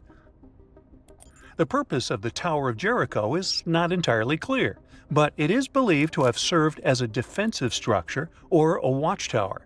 It may have also had religious significance, as it was located near a sacred spring. The Tower of Jericho is a significant archaeological site and has provided valuable insights into the early history of human civilization. It's open to visitors and is a popular destination for tourists interested in ancient history. Now, this ancient site even got attention from Netflix, and they made a movie where the action takes place in Mohenjo-Daro. This site was a major center of the Indus Valley civilization in present-day Pakistan. Mohenjo-Daro was one of the largest cities of the ancient world, with a population estimated to have been around 40,000 in its peak. Trust me, that must have been a crazy megalopolis back then. The city was notable for its advanced urban planning, with sophisticated drainage and sanitation systems, and its impressive architecture, including the Great Bath and the Granary. Mohenjo-Daro was abandoned around 1900 BCE, and its ruins were only rediscovered in the 1920s. Today, it is a UNESCO World Heritage Site and an important archaeological site for the study of ancient South Asian civilization. We're heading to a teeny-tiny country that has quite an impressive history. Welcome to Malta. The Xigantia Temples are a Neolithic site located on the Mediterranean island of Gozo. They're probably one of the oldest freestanding structures in the world, dating back to around 3600 to 3200 BCE. The temples consist of two megalithic structures, each with multiple rooms and altars. The name Xigantia means giant tower in Maltese, as people believe that only giants could have built such massive structures. The temples are believed to have been used for religious purposes and are considered to be an important example of prehistoric architecture. They were added to the UNESCO World Heritage List in 1980. Well, you must be pretty tired, but there's one more place we gotta visit today. Our plane is already landing in Armenia, and we're here to see the Temple of Garni. Look, this one is well preserved. This temple dates back to the 1st century CE. It was built by King Tiridates I as a dedication to the sun deity Mir. Sadly, the temple was destroyed in the 17th century during an earthquake, which is quite a common thing for this area, but it was later reconstructed in the 20th century. Today, it's a popular tourist attraction and is also listed as a UNESCO World Heritage Site. Being afraid of the ocean is a very understandable fear. We have it in our genes. In the past, humans had to avoid certain dangerous situations, like big animals and deep bodies of water, in order to survive. Plus, we've only explored 5% of the oceans, so we never know what we can stumble upon there. In regular conditions, GoPro is just a camera. But if you find it lying at the bottom of a 400-foot pit in the middle of the Caribbean Sea, that will make your blood run cold. I know 400 feet may not seem like much, but a person who is deep diving for fun usually can swim from 59 to 98 feet deep only, unless they're a professional diver.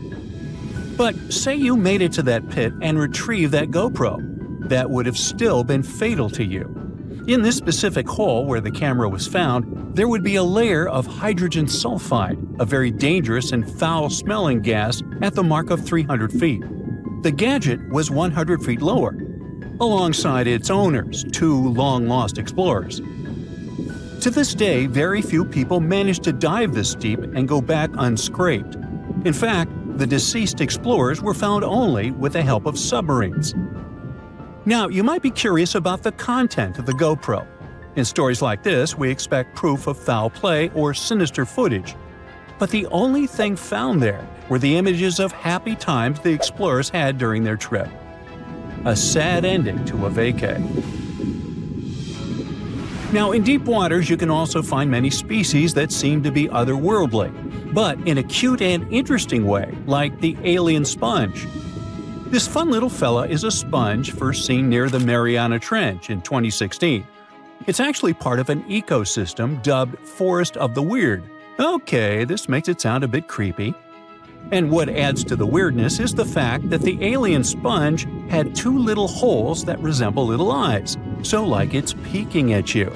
Ah, another fun fact? The skeleton of this type of sponge is made of glass. And if you're afraid of cockroaches, I'll let you take a deep breath here. Ready? Cool. Because on the ocean floor, there are more than 20 different types of giant isopods, beetle lookalikes, that can be as big as 14 inches. Yikes! But fear not, these guys usually roam the ocean floor for food. So, unless you dive 7,000 feet, which we've just seen is not possible, you won't run into them. Now, despite the horror movie name, the bloody belly comb jelly is actually a fascinating creature you can also find in the ocean. They live in the twilight zone of the ocean, which is between 820 and 4,900 feet below sea level. Pretty far from where you usually soak your feet. But what's so cool about this jelly is its color. Because in the twilight zone, the light is very scarce, Many animals either emit a faint glow, like the anglerfish, or create a camouflage. The jelly here is blood red because, in the pitch-black darkness of the ocean, other animals won't see it digesting colorful bioluminescent prey inside its stomach. Besides, the jelly has a row of combs that spark a very beautiful iridescent light. Beautiful and lethal. Humans also have their fair share of contribution to the weird fest that is the ocean floor. Depending on where you swim, you might just find parts of rocket engines used during the Apollo program. Now, when a rocket is launched into space, parts of it are dropped into the ocean where it runs out of propellant, making the rocket itself lighter. And a part of the Apollo 11 rocket engine, yes, that one that first took humans to land on the moon, was actually recovered from the ocean after more than 4 decades. And you can see it at the Museum of Flight in Seattle. Not a space fan? Well, there's something for the Oregon Trail lovers too. There are 2 locomotives living their best lives, or worst, depending on your point of view, just off the coast of New Jersey. They're from the 1850s and are sitting under 90 feet of water. They probably fell off of a transportation ship during a rough storm, or were intentionally pushed over the barge so that the ship didn't sink. Most of these things can only be seen while diving, but worry not. Even if you have a lingering fear of the deep ocean, you can still find weird things by simply walking on the beach. Look at these bizarre Garfield landline phones washed away in Brittany, France. The French have been having bizarre encounters with the sarcastic orange cat since the 80s, and it took about 30 years for French farmer René Morvan to come forward with a simple explanation. A shipping container with Garfield merchandise got stranded in the sea, only to find its final resting place in a sea cave. We bet Brittany locals are still haunted by the creepy smile of that landline phone. And just like a storm uncovered the Garfield secret stash, it also moved a few ships that sank more than 600 years ago. But this is not a simple Titanic story. It actually sounds more like Pirates of the Caribbean, because when the storm moved those old ships, authorities from Caesarea found 2,000 gold coins, some silver and bronze coins, gemstones, and rings. It was a bigger treasure than a dragon could hoard. But don't get your hopes up. Even though most of the underwater archaeological zones in this region are open to divers, these treasures are safely tucked away in a museum. Speaking of pirates, and I was, another weird thing you can find chillin' in the ocean is the pirate city of Port Royal, Jamaica.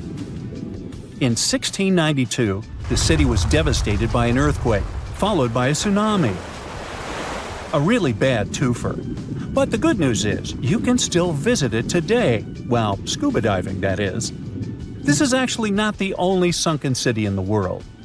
There's also Thonis Heracleion in Egypt, which is not at the bottom of the sea per se, but at the mouth of the Nile River. There's also Baiae, a Roman town built atop a supervolcano.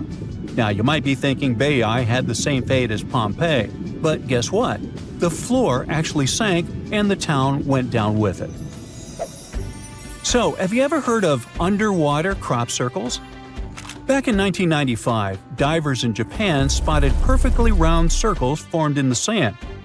They were 6 feet in diameter and looked like those crop circles from sci-fi movies.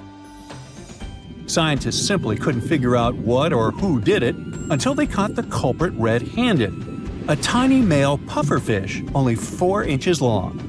This little guy uses its body and fins to draw circles and squiggles and decorates his creation with seashells and corals. It takes the fish about a week to do so. All this hard work is part of a mating ritual, and if a female pufferfish likes the art, she will lay her eggs there, right in the center. The circular design of the underwater crop circle actually channels fresh water to the middle of the circle, the ideal scenario for the eggs to develop.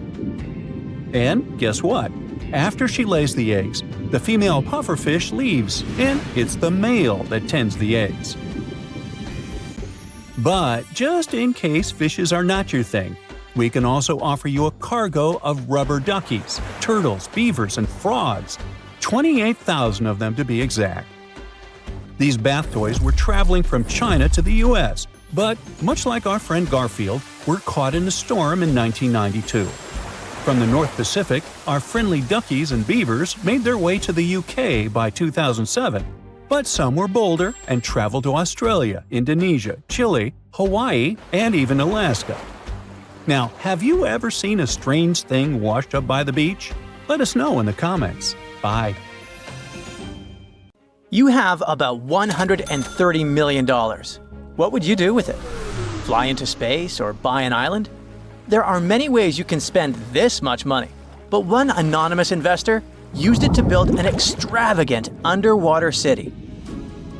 The project is not finished yet, and a lot of people are currently working really hard to make this crazy idea come to life.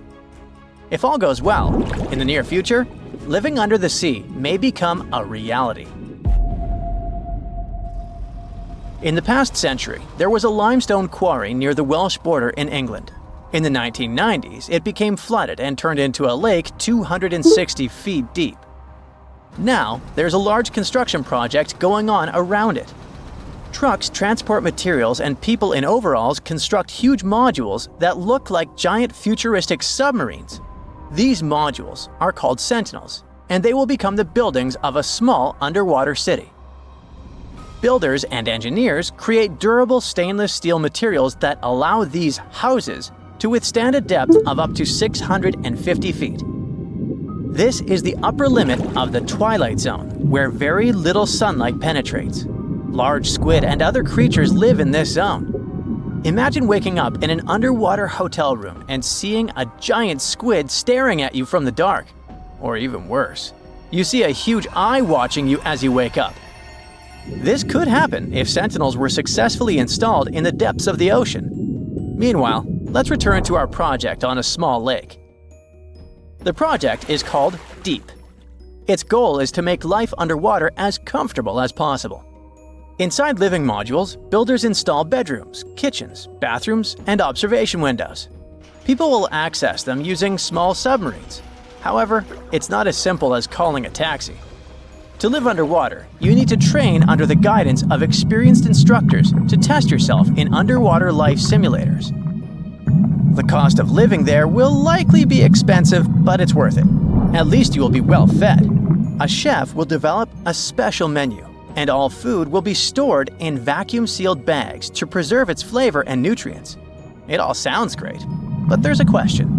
Who is financing this project? No one knows the answer. Deep is funded by a secret investor who has already spent more than $100 million. Interestingly, this is not the first attempt to create an underwater dwelling. For example, Jacques-Yves Cousteau, a famous diver explorer, first created the Conshelf 1 underwater house in 1962. This was a steel cylinder located at a depth of 30 feet, where 2 divers lived for a week. In 1970, several women also spent 14 days underwater in the Caribbean Sea at a depth of 50 feet. The aim of that project was to study human psychology in a cramped environment, similar to that of a spaceship. Unsurprisingly, that project was partly funded by NASA. Okay, we have windows overlooking marine life, delicious food, underwater parties, and solitude away from civilization. All these things sound cool, but if we put aside the fun part for a moment, is there any real benefit to it? Oh yeah, ocean exploration. Many marine biologists believe that the best way to explore the ocean is from within. Diving doesn't help much since divers are limited by time and body needs. They can stay underwater for only about an hour and a half at a time. Underwater cities could allow us to live underwater for months. But the most important thing is long-term observation of marine life in its natural habitat. In the mid-1990s, a group of researchers wanted to study the development and nutrition of corals. They brought them to the lab for testing and found out that corals reacted differently to tests in artificial environments than in the ocean. Their behavior in a laboratory setting was different from their behavior in the wild.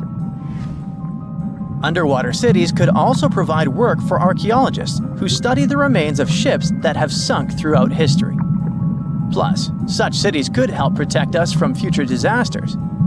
In the event of a catastrophe like an earthquake, tsunami, or volcanic eruption, scientists and engineers could build water-based shelters like the Sub-Biosphere 2 project to provide refuge for people. These circular structures could sink into the ocean and give shelter for up to 50 or 100 people, allowing them to wait out the disaster from a safe distance. Underwater cities could be an excellent solution to overpopulation, but there are some downsides. We already pollute the world's oceans, and what if we literally lived inside them?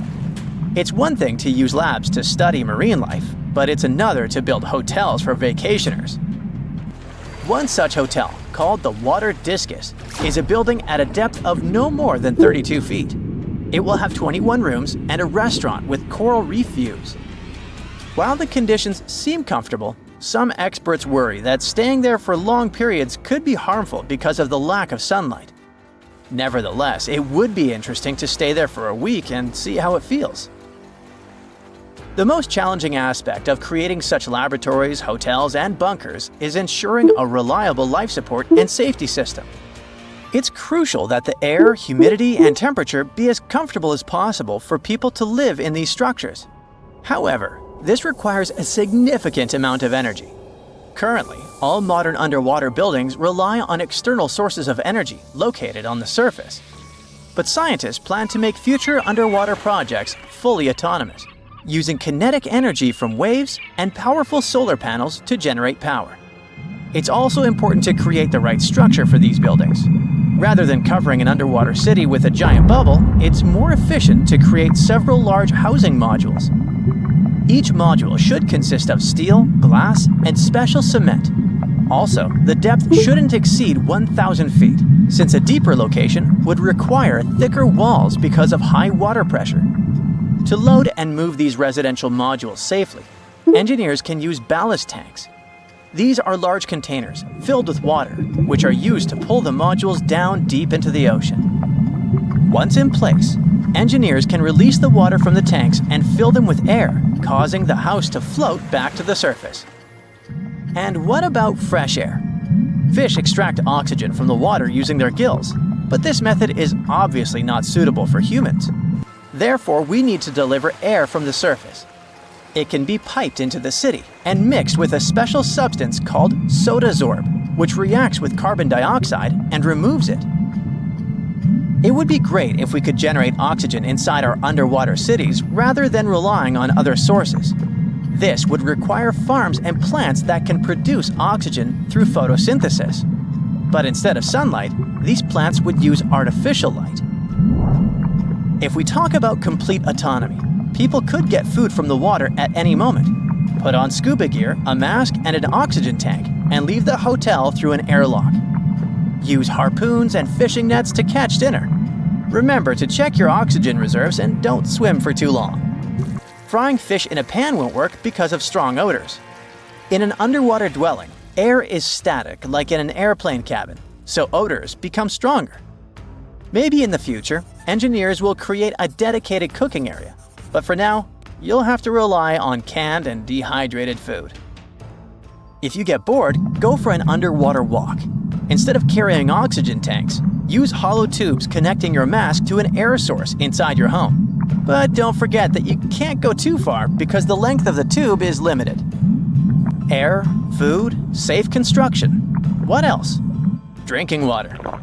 In the future, scientists may create filters in these hotels that desalinate salt water.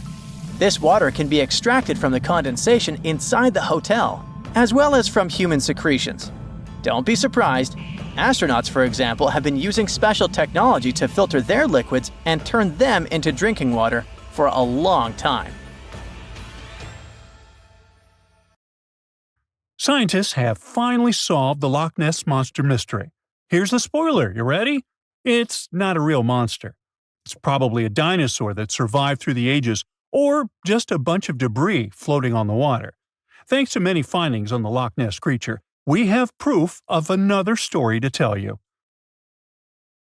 It was 1933 when a man named George Spicer and his wife were driving along the shores of Loch Ness. That's when they saw something massive with a long neck moving across the road. It looked like a creature straight out of the prehistoric era, a dinosaur-like beast unlike anything they'd ever seen. That was the moment that Loch Ness Monster theories started spreading around like wildfire. One of the most famous Loch Ness Monster sightings came just a year later, in 1934, when a man took a photograph that became the most well-known image of Nessie. That's the nickname she was given. She? Anyways, the photo, known as the surgeon's photograph, showed a long-necked creature rising out of the water, and for years it convinced people that the monster was real. But years later, the truth came out. One of the men who helped take the photo confessed it was all a hoax. The photo had been staged after all. When the photo was published, it had been significantly cropped. This made the animal in the picture look much bigger than in real life, fueling the theories that the Loch Ness Monster did in fact exist. In the 1960s, one of the first big scientific attempts to investigate the mystery of the Loch Ness Monster happened. A research team took sonar equipment to the lake and spent hours scanning the waters in search of evidence of large creatures. What they found was puzzling. They recorded several objects moving deep in the loch, or lake, with no clear explanation as to what it was. Though the team didn't manage to capture anything definitive, this sighting helped fuel the belief that there was indeed something massive living in Loch Ness. After that, research about the mystery of the Loch Ness Monster kept popping up. In 1972, with the help of underwater photography, some researchers managed to capture strange images, which got people's hopes up for a minute. But the truth is, this early research about the Loch Ness Monster was far from conclusive. Now, of course, not everyone bought into the mystical, magical theories about the Loch Ness Monster. Theory 1, from a professor of zoology at Oxford University, has made it clear that the monster is a biological impossibility. Hey, my pediatrician said that about me, too. Meanwhile, he says that no skeletal remains have ever been found in the region. Plus, no fishermen have ever caught anything resembling the creature in their fishing nets. For him, this works as proof that it simply can't be real. When it comes to the famous photos of the Loch Ness Monster as evidence, well, that's pretty simple. The professor offers a more down-to-earth explanation. He argues that these images are either showing floating debris or birds, like cormorants, which have long necks and often appear to be low in the water. When people refute his suggestion, he takes us back to human psychology and explains that people often make mistakes and misjudge the size of things, especially when they just caught a glimpse of it, and even more so when they are hoping to see something specific. Now, many of those alleged photos depict an animal with a long neck and a small head, which has led some to believe that what they're seeing is a plesiosaur, a giant marine reptile that lived 215 million years ago and disappeared with the dinosaurs. The idea of a plesiosaur surviving all these years is a theory that's been around since the first sightings of the creature. But this researcher isn't buying it. He explains that no plesiosaur fossils have been found in the region dating to anything later than 66 million years ago. The idea of a prehistoric creature still lurking in the waters of Loch Ness just doesn't hold up scientifically. Then there's theory number 2, from a British naturalist who has spent over 50 years investigating the Loch Ness Monster phenomenon. His conclusion is a little less dramatic. He believes that most people who report sightings of long-necked creatures are misidentifying other animals. He suggests people think they are seeing a sea serpent. Reports of sightings from the Loch Ness Monster have been around since the 6th century CE, long before they were distilling Scotch whiskey or other explanations. Early reports of these sea serpents describe large creatures with long snake-like bodies and multiple humps. Some say the creatures were as big as boats, and many swore they saw something swimming in the waters. Many of these early sea serpent sightings may have been misunderstandings or exaggerations of normal animals in the loch, like large fish or even swimming birds. They could have been large eels, which are known to live in Loch Ness. These eels, especially when they're moving, might have given the impression of a long, undulating creature in the water. People who saw these eels from a distance, particularly in low light or misty conditions, might have mistaken them for something much more mysterious. Theory number 3 says something else. Nessie is just a series of standing waves. These happen when two boat wakes move in opposite directions, creating a big hump in the water that could look like a creature from a distance. Loch Ness enthusiasts even showed how it works, with footage from Fort Augustus, where a river meets Loch Ness. These enthusiasts had big plans to use drones with infrared cameras and special underwater microphones to search the loch. Now, Loch Ness is massive, stretching around 23 miles long and more than 700 feet deep. So, they thought they needed drones and infrared cameras to put an end to this discussion. But despite everything, they haven't found Nessie. But it's not only the Loch Ness Monster that lacks scientific explanation. There have also been scores of sightings of Yetis and Sasquatches that no one can really explain. Folks have made movies, dreaming of finding the truth about these creatures.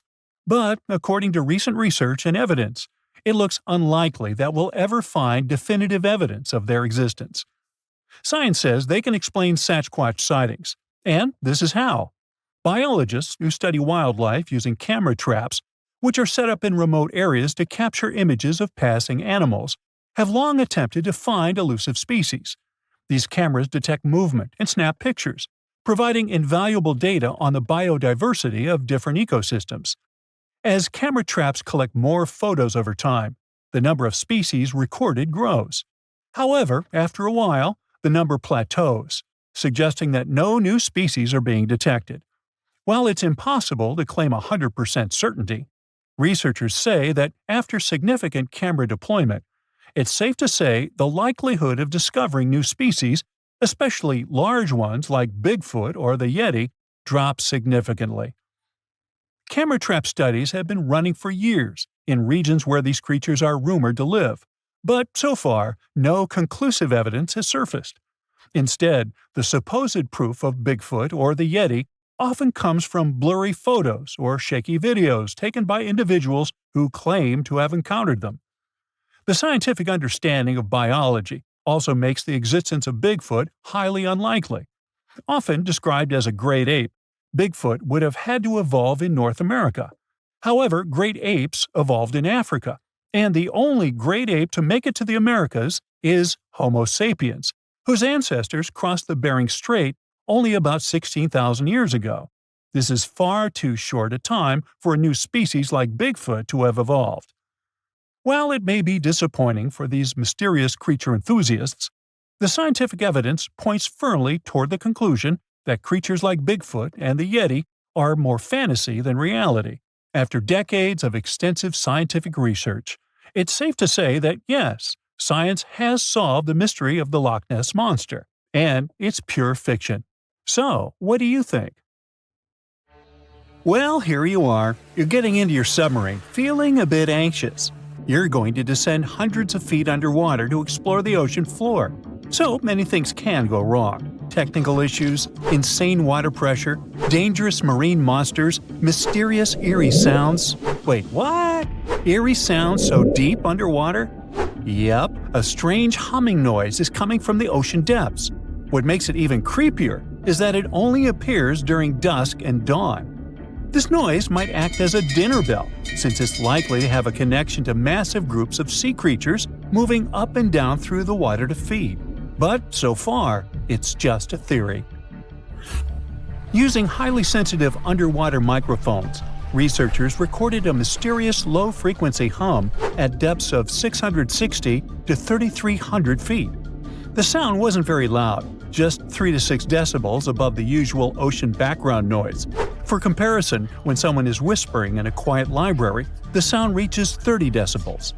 The underwater noise also had a puzzling or humming quality. The weirdest thing? Despite their efforts, the researchers couldn't pinpoint a single species responsible for the sound. The noise originates in a region known as the twilight zone of the ocean. This region is dark and doesn't have many nutrients, with no sunlight for photosynthesis. Life here relies on organic debris falling from above, such as deceased organisms or waste material. At the same time, while it may sound barren, the twilight zone is far from empty. A 2015 study estimated that up to 90% of the world's fish could live in this zone, including many undiscovered species. Now, back to the mysterious noise. The researchers believe the sound may be linked to the vertical migration of small marine creatures like fish, shrimp, and squid. These animals move upward toward the surface at sunset to feed on plankton and nutrients, using darkness to avoid predators. At sunrise, they return to the depths to hide. This migration, which is one of the largest animal movements on Earth, involves billions of organisms and occurs daily. Scientists suspect that the strange hum might occur during this migration, as a way for the creatures to communicate or coordinate their movements. It might also serve as a signal to indicate when it's safe for a group to go to the surface and feed. If some animals indeed use the hum to communicate, it could help us understand deep-sea life better. The Twilight Zone has always been considered a quiet environment, but such a discovery hints at complex social behaviors and interactions among its inhabitants. But it's not only the ocean that produces bizarre sounds. Earth is humming non-stop too. Unfortunately, you can't hear this soundtrack. This hum isn't from earthquakes. It's produced by subtle ongoing vibrations in the planet's crust. They're too faint for us to feel and can only be detectable with special equipment. Scientists have long known about this phenomenon called free oscillation and have recorded this persistent hum. Earthquakes are the most noticeable ground movements. According to the U.S. Geological Survey, Earth experiences about 500,000 earthquakes every year. Of those, only 100,000 are strong enough to be felt, and around 100 cause noticeable damage. But in the quieter moments between earthquakes, the planet is still constantly vibrating with smaller, unnoticeable movements. Unlike the sudden jolts of earthquakes, this hum is steady and uniform, and it's a byproduct of microseismic activity. Seismometers, tools used to record ground vibrations, can detect this sound anywhere on land. For years, researchers have been debating the origins of this hum. Some thought it came from ocean waves reaching deep into the seafloor. Others believed it was caused by colliding waves on the ocean's surface. By 2015, scientists had confirmed that both factors contributed to Earth's constant vibration. And although this hum has been recorded on land, now we also have much clearer, more detailed underwater recordings. To study the hum, researchers used spherical seismometers on the seafloor in the Indian Ocean near an island east of Madagascar. Between September 2012 and November 2013, they placed 57 freefall seismometers across a 772 square mile area. These devices are designed to sink into the ocean floor and record even the faintest vibrations. Over the course of the 11-month study, the team filtered out noise from ocean waves and seafloor currents. They got clear, consistent signals of Earth's hum, with peaks at frequencies between 2.9 and 4.5 MHz, far below the range of human hearing, which starts at 20 Hz. The discovery of Earth's hum from the ocean floor is more than just a scientific curiosity. It gives researchers a new way to study how energy moves through the planet's crust and mantle. In any case, the world around us is filled with weird sounds that sometimes remain unexplained.